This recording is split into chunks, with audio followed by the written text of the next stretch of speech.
Bonjour, mon nom est Dominique Fauché, lieutenant enquêteur. En cas d'incendie à la maison, les secondes sont comptées. Une bonne préparation pourrait faire toute la différence. Un plan d'évacuation vous permettra d'être prêt. Il faut prévoir les différents trajets d'évacuation possibles à partir de toutes les pièces de la maison, en privilégiant la porte d'entrée principale, mais en considérant d'autres sorties possibles comme la porte patio ou la porte de garage. En cas d'incendie, touchez les portes du dos de la main avant de les ouvrir. Si vous ressentez la chaleur de l'incendie ou s'il y a une fumée dense de l'autre côté, cherchez une autre issue. La fumée s'accumulera au plafond.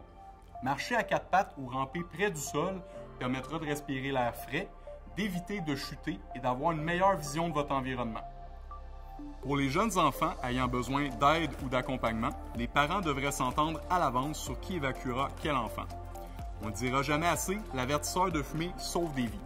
Apprenez à vos enfants à reconnaître sa sonnerie, à réagir en cas d'alarme et surtout à éviter d'avoir le réflexe de se cacher en cas d'incendie.